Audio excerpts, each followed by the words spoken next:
Hi, everyone. This is Adina from Immigrant Finance, and this is my first podcast recording for the Immigrant Finance podcast. I am really excited to be doing this, but I'm not going to lie. I'm extremely nervous. This is probably one of the most terrifying things I've ever done.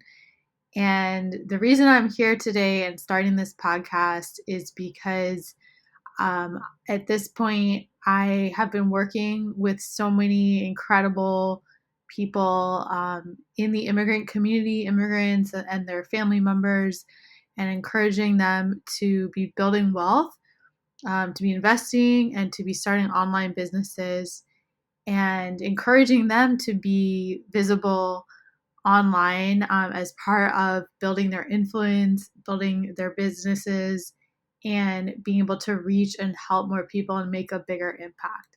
So I'm at a point where it is, I'm encouraging other people to do it. So I've got to do it and I've got to step up and practice what I preach.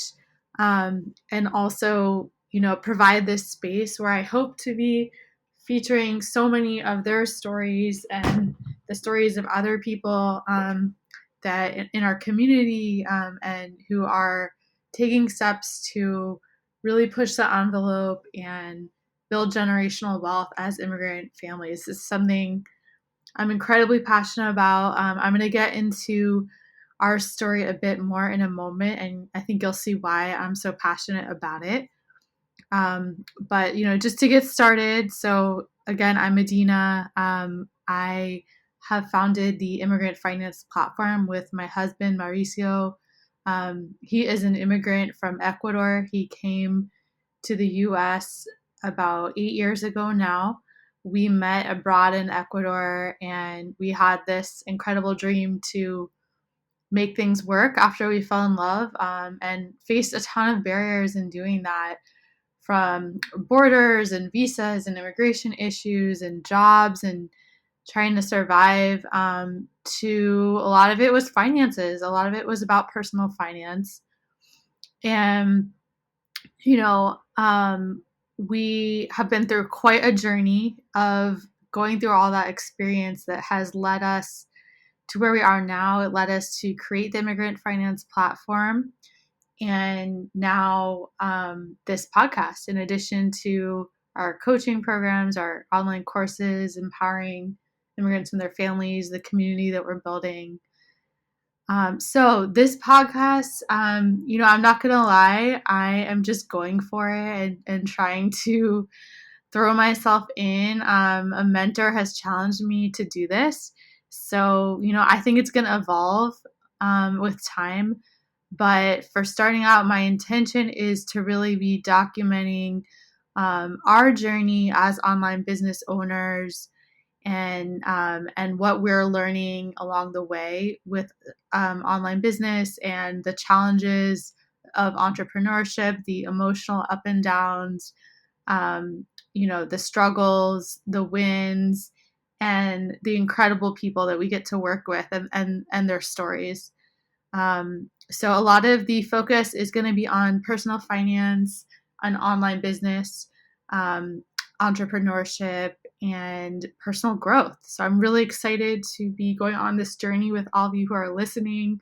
As my first podcast, and just in an effort to just get started and be messy and not let perfectionism get in the way, I'm taking advice from a mentor, and I have no fancy microphone. I really don't know what I'm doing tech-wise. I got some really great advice from one of our students about some platforms to use that are free that I'm just giving a stab in. But, I don't even have earphones on. I'm literally just talking into my computer to just try to, as we would say, throw something on the page and get started, which is exactly what we teach our students to do with their online businesses, is to just get started. And what I found is sometimes just getting the idea out and doing what is really scary allows the thing to become alive. Because when it's in your head, you can be in analysis paralysis and nothing ever happens. And there's so many people with so many amazing goals where nothing ever happens because they don't actually take the action step. And so you guys will learn throughout the podcast, I'm sure. Like, I learned, fortunately, at a very young age, through my experiences, to be uncomfortable and put myself in situations where I'm uncomfortable, because that's how we learn and how we grow. And I was fortunate to learn that. So just giving it a stab, and we're going to be iterating. This is going to be messy, but so excited to have you all along with me as I go on this journey. So today, for today's episode, our first episode of the Immigrant Finance podcast, I'm going to be telling our story of what led us to create Immigrant Finance. And before I just jump in, I wanted to also mention, I mentioned I'm really terrified to be doing this. I'm not going to lie. And I actually reached out to our students. We have a Instagram message chain with our alumni from our Immigrant Finance School program. And I kind of, it's just a call to help for courage. Just send them a message being like, I'm really terrified to do this. But I think I'm going to go try and finally start a podcast. And just hearing their support gave me the courage and faith I needed to just open up the computer and do this right now without preparing too much. Okay, so here is our story. Here is where we all began with our journey into personal finance and online business as an immigrant family. So when my husband, Mao, immigrated to the US from Ecuador in January 2013, we were both, super broke. I was a grad student at the time, making no income, living on loans. I was in law school at the time, and Mao had just came to the U.S. on an unpaid internship. It was really crazy, like the fact that he was even able to do that. We actually met in Ecuador when I was there for an unpaid internship as part of my work doing legal work with refugees. I was in Ecuador doing that, where we met. And he was actually supposed to be in Washington, D.C., where I'm from, while I was in Ecuador. And the only reason he wasn't, and that he was in Ecuador at the same time as me, is because he stayed back and delayed his unpaid internship to save more money. So the even chance of us meeting was about personal finances. I'm realizing for the first time as I say this, actually.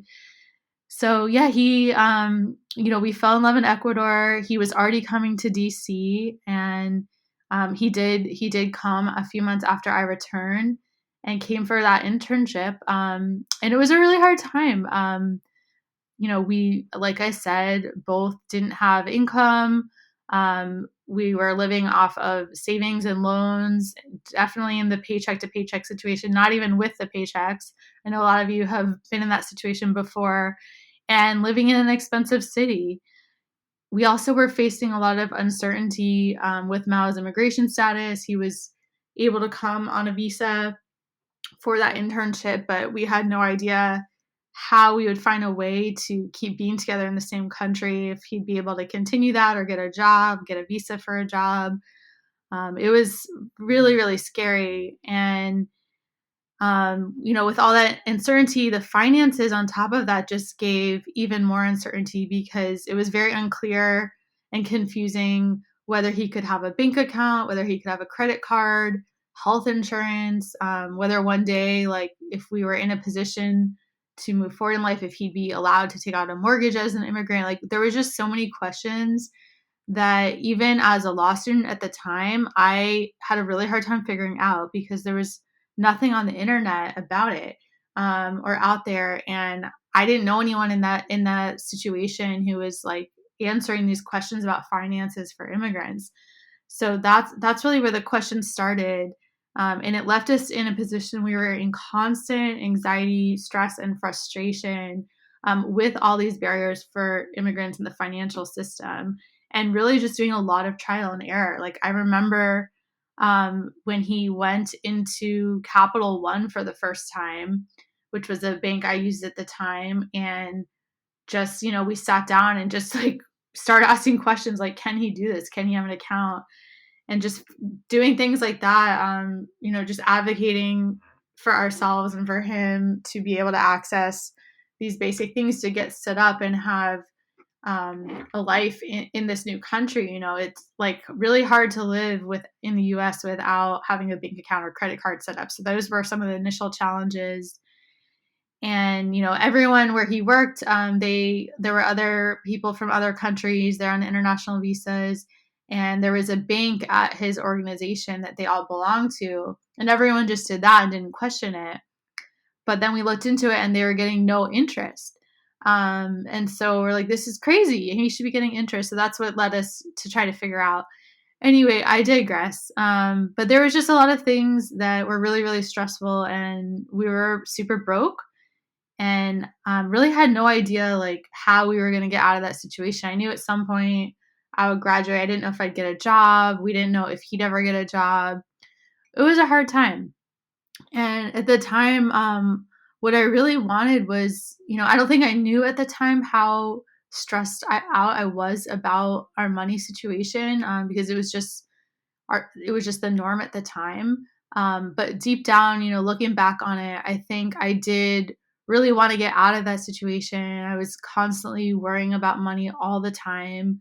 I had never budgeted before really. And so I had no control over where each dollar was going. I just was all over the place. I had an overspending issue, and we would go out and party with our friends and then have no money left for the month and just didn't know what we were doing.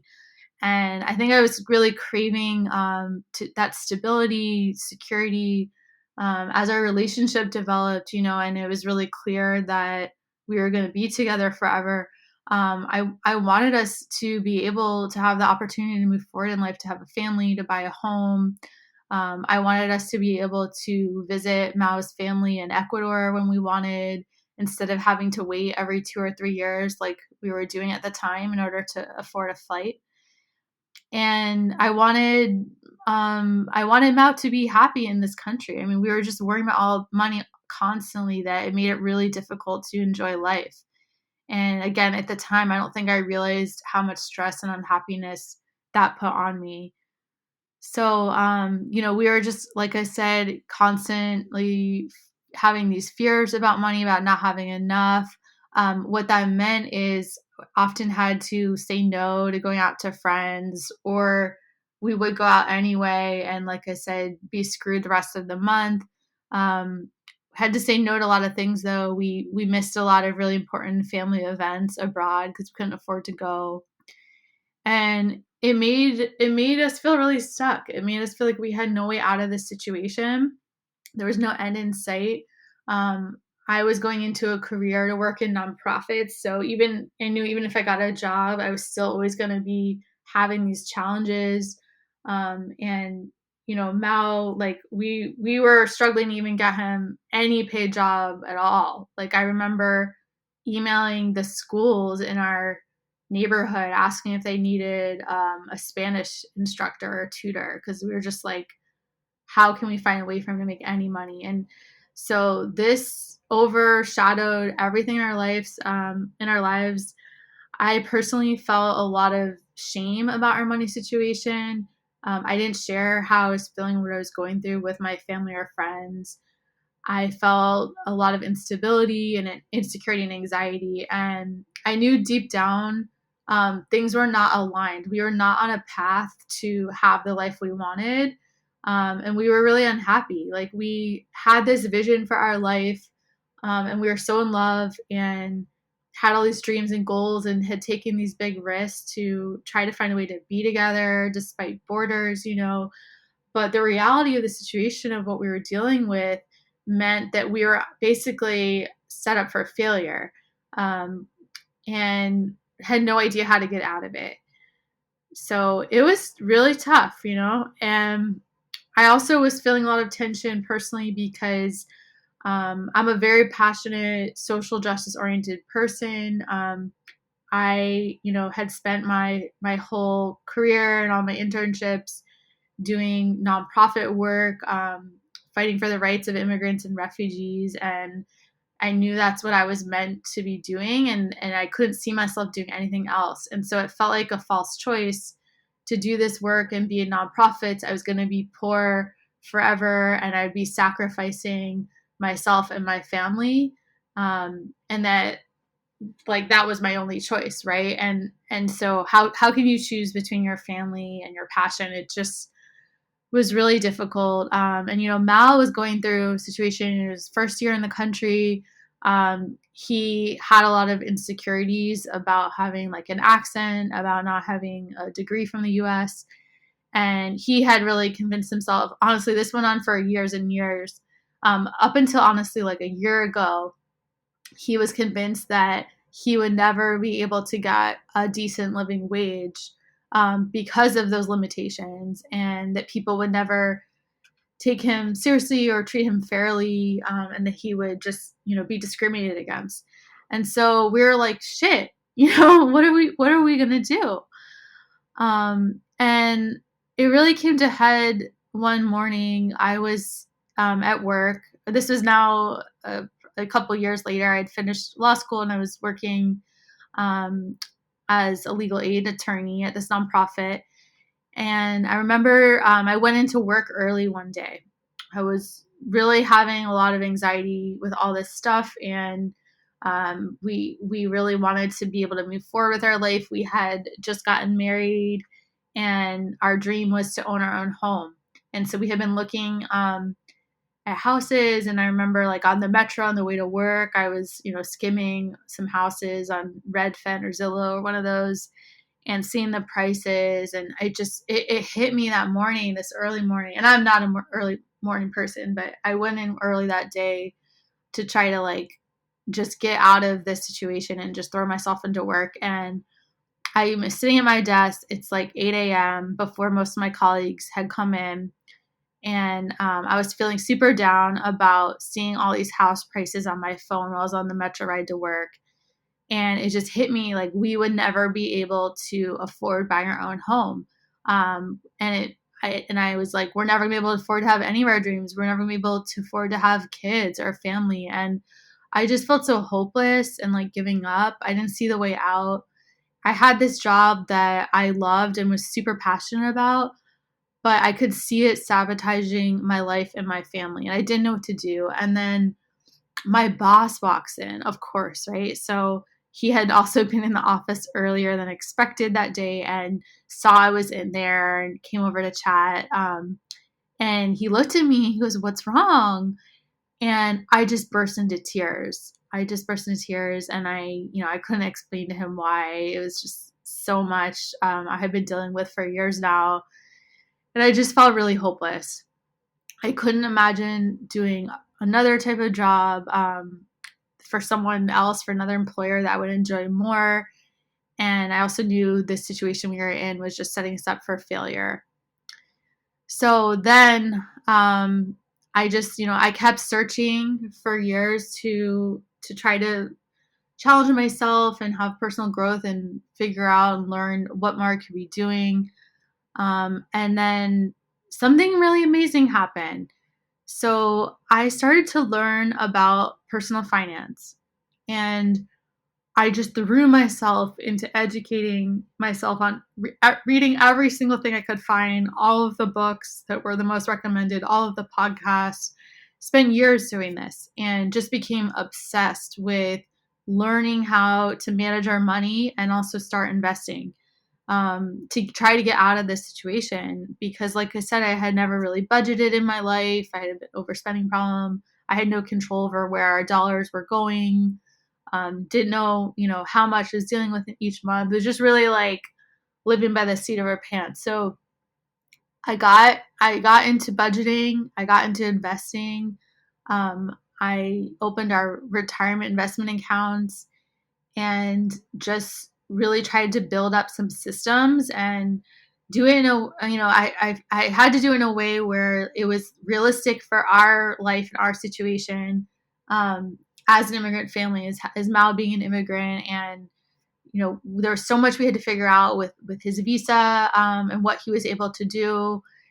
There was also a constant risk that he was going to lose his visa. He was in this job for years where his visa was tied to his job, but they would only give him 3-month contracts or 1-month contracts at a time. And like every month or every 3 months, we were going through this incredible stress, not knowing if he was going to get renewed and if we'd be able to be in the same country.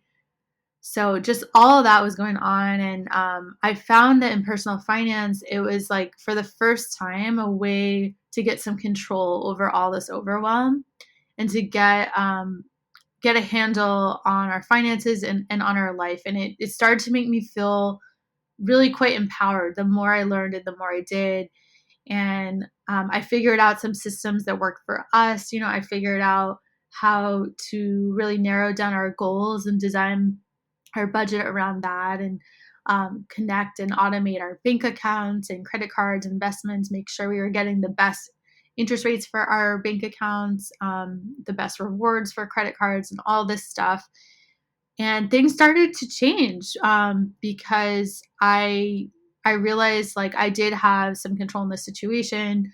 And even if I didn't know what to do with the bigger picture questions we were dealing with, I could at least in the short term try to get in a more sustainable place with our finances, and then also start planning for the long term with investing, and really to try to start building wealth in that way, because we had no plan before. We had no plan for retirement. We had no savings plan. We had no plan for emergencies. I remember trying to save for an emergency fund, and it was so hard at first because we would try to put in a little bit here and there, and then it was so easy to just go spend it at first because I wasn't used to keeping it really just for emergencies. So we'd go back and we'd have to start over again. But finally I got to a point where we were able to like not touch our emergency fund and to build that up. And it did take a very long time to get it to a place where we needed. But once we got that first, like I would say couple $100 in, it was like a total mind shift change, because it was like, oh wow, shit, like if something happens, we can use this. We have a little bit of insurance here. And that was very reassuring to know, and start to crack away at some of that constant anxiety I had with finances. And being able to have options and choices when things come up instead of having to go into debt was really important.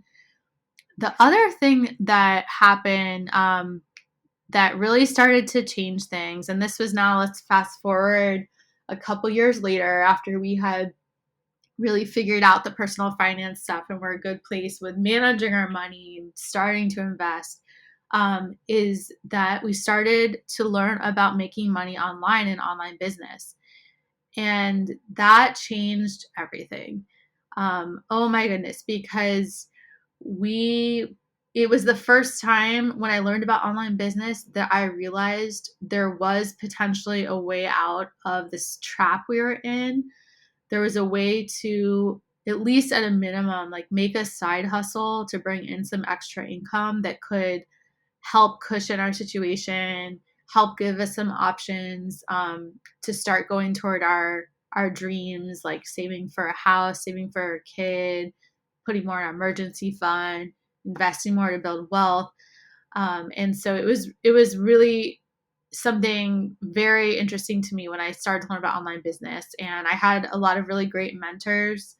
I did some coaching that was incredibly helpful to learn more about online business and technology and systems. And that just opened up everything, because I knew once I learned about it, I knew if I could just commit to learning as much as I could about online business and pursue that, that we would have a way out. We would have a plan B, or at least a way to make things a little bit easier and give us options. Because that's really what, building wealth and money is about. It's not about just the money. It's about having options and choices. That is the ultimate freedom that I think we're all looking for.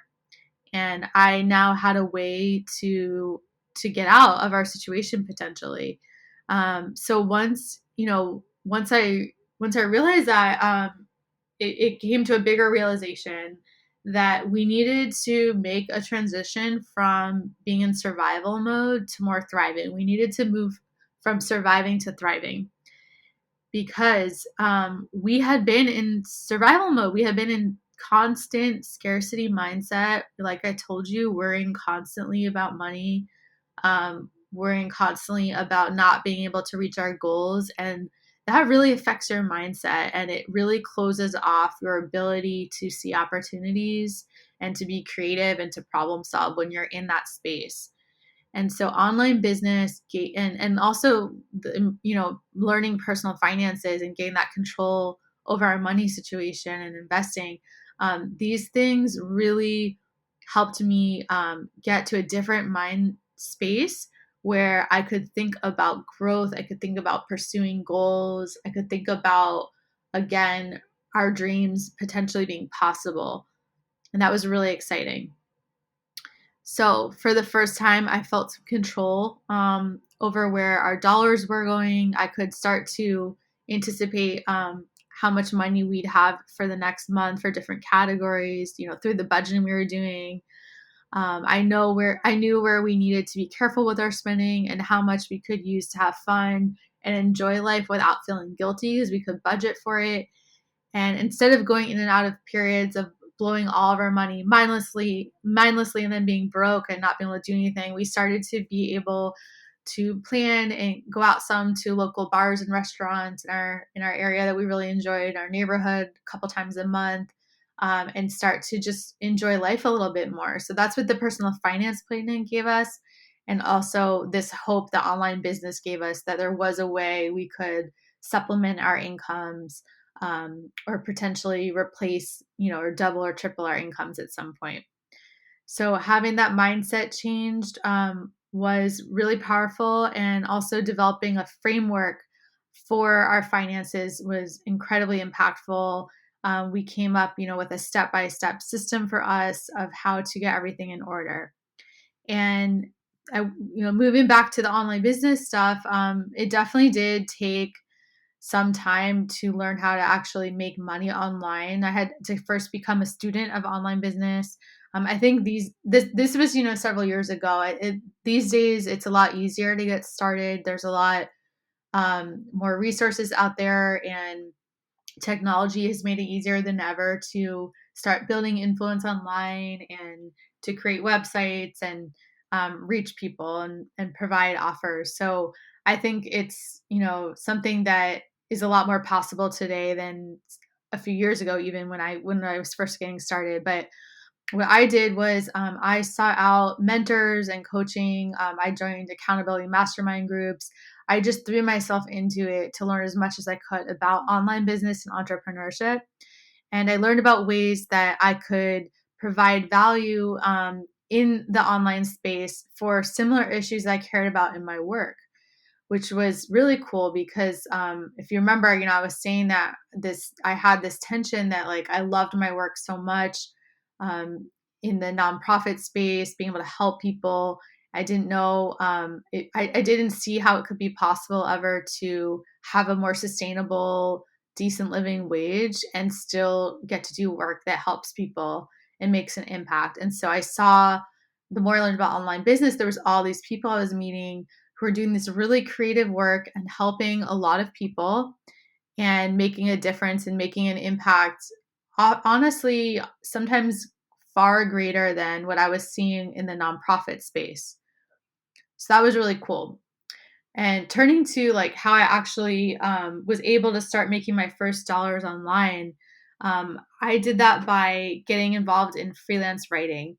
And I was able to just provide a skill that I already had from my experiences, which you can do with any skill you have, whatever skill, just apply it online. My skill I was using was writing, and I was started providing writing for as a consultant for other companies and websites on related topics that I knew about in my area. My area being, immigration law and the rights of immigrants, and how immigrants could be starting businesses and things like that.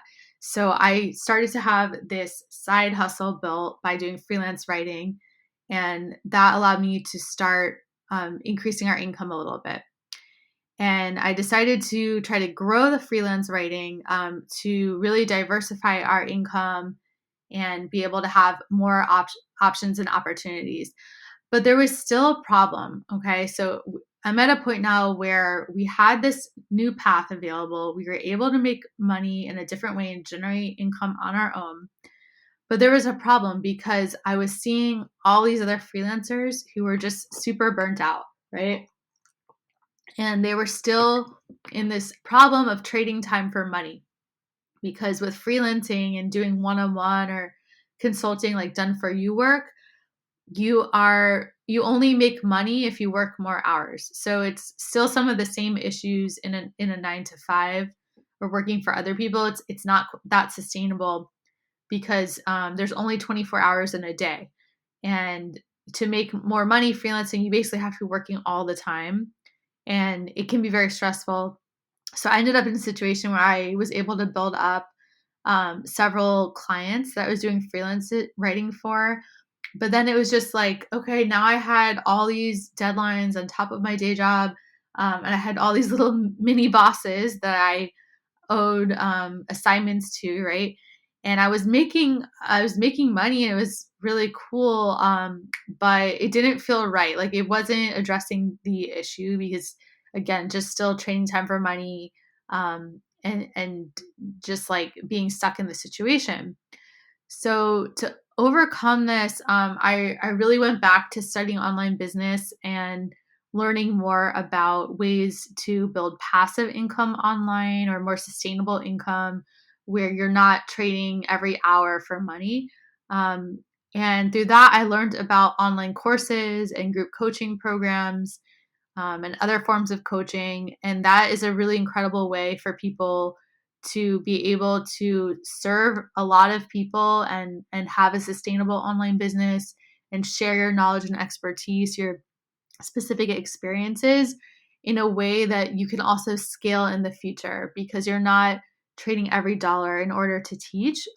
Particularly when you have something like an online course, you're able to share that course with more and more people over time and improve it over time, and add other offerings as well. And so we started the Immigrant Finance School program, and this was our first program we came up with in immigrant finance. And it's a way to teach immigrants and their families all about personal finance, everything that we learned and figured out during those 7 years of trying to navigate the U.S. financial system with Mal being an immigrant and all of that, and help people save time to learn more quickly what we learned all those years in a short period of just 6 weeks.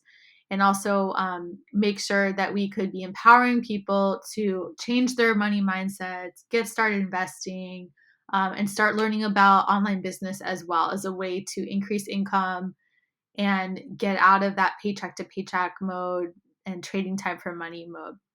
So this allowed us, most importantly, to start helping a lot of people. We've been able to transform many of our students' lives, to become financially empowered when before they were in situations where they really didn't know where to start with finances. A lot of our students have never invested before. They don't know how to budget. They are dealing with a lot of debt and they have no idea how to generate income on their own. So we've been able to help them figure out all those things, while also developing a sustainable and scalable online business model and growing that over time. We're at a point now where we've been working on building systems to improve our program, improve the immigrant finance platform, and start developing our next program. So what that's meant for us is that we were able to now find a way to help others and make a social impact for this community that we really care about, and without having to sacrifice our lives and family, and that we can actually help more people because it's sustainable, because it takes resources and money to make change, and it takes resources and money to be able to help change the lives of a lot of people. And so by having this more sustainable online business model, we've been able to help more and more immigrant families get into a financially empowered place, get started investing, start online businesses, and be building wealth. And that has just been incredible to see the impact on these people's lives and also on their family members. We see that not only do our students' lives change, but also their spouses, their parents, their siblings. They start to notice that this family member changing in the way that they think about and relate to money and behave in terms of money and building wealth, and they want to come along with them. So it's making a ripple effect for all of these people. And it's also been an incredible way to be able to more positively empower immigrants. In my day job as an immigration lawyer, I work with people who are detained by the US government and who are facing deportation. So, adults and children. So, you can imagine in the past 4 years under the Trump administration, it's been very dark, and it's been just completely awful what's been happening to the immigrant community, as you guys all are aware, and just the constant attacks on the immigrant community. And this work is really important to me, but I very much needed a more positive way to be empowering immigrants as well. And that's what our online business has allowed us to do. Because I'm just sick of seeing immigrants being under attack by politicians and by people filled with hate and by people who are racist. And it's something I care so much about. I really strongly believe that immigrants are the most innovative people who have so much to contribute. They're the most brave people.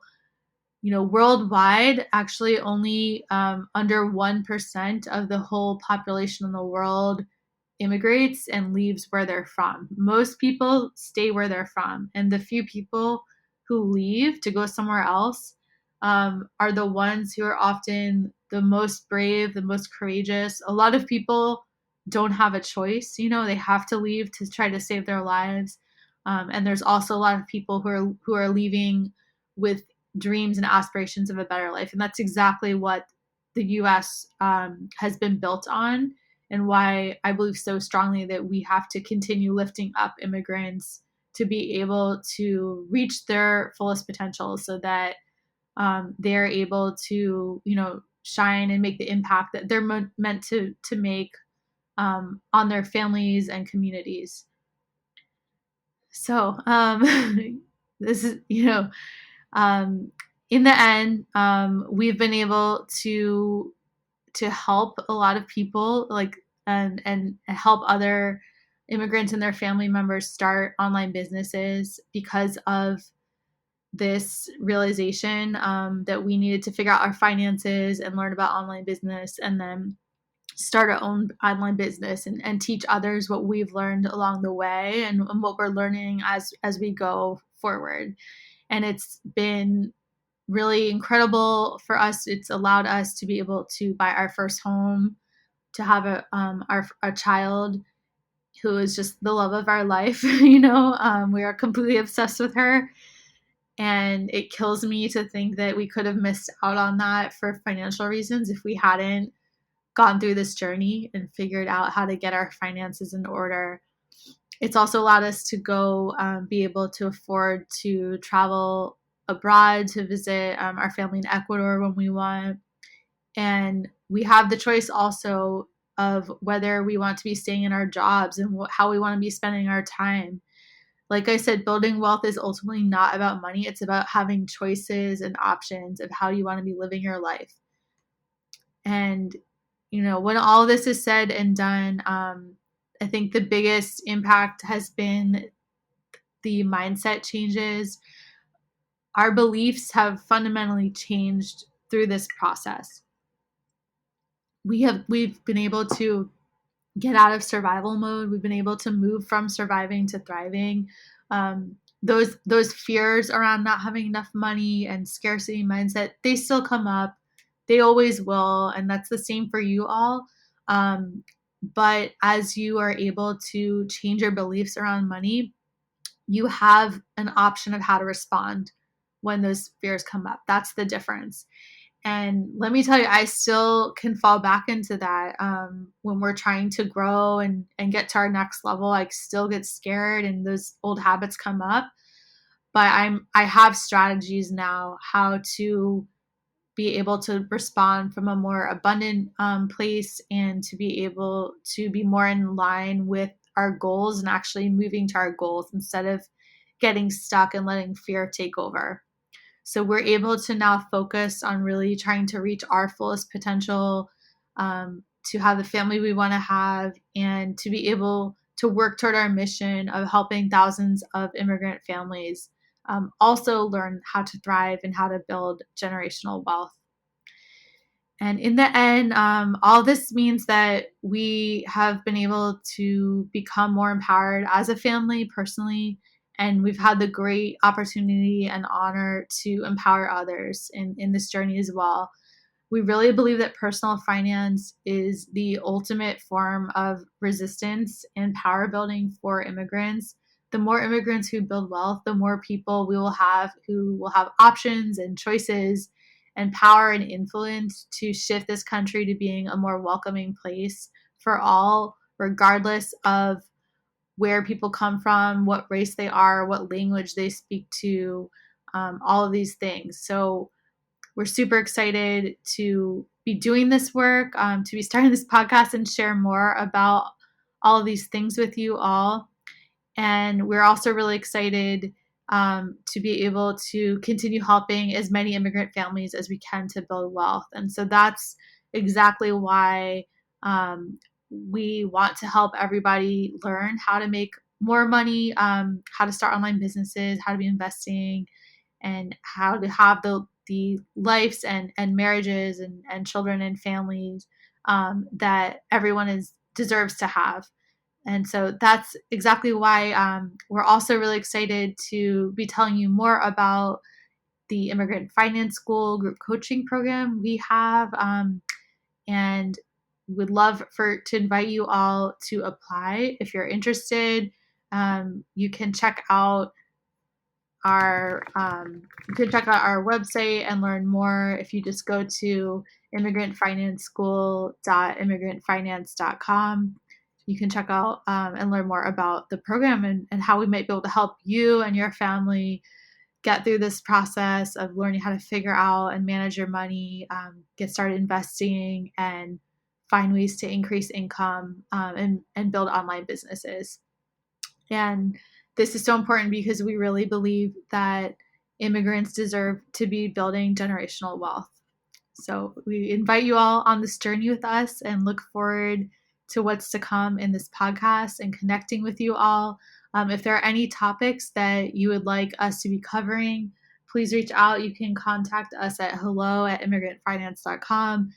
We are on social media on Instagram and Facebook, Immigrant Finance. We have an awesome Facebook group called Building Wealth for Immigrant Families. It's a community group free to join that we would love for you to be part of. We offer monthly free complimentary trainings in this. We've had some on investing, online business. So come join, engage, share support with the other people in the group, ask questions. We're really building a community together and a resource for everyone to be able to be building wealth. So thank you all so much. Have a great rest of your day and look forward to the next episode.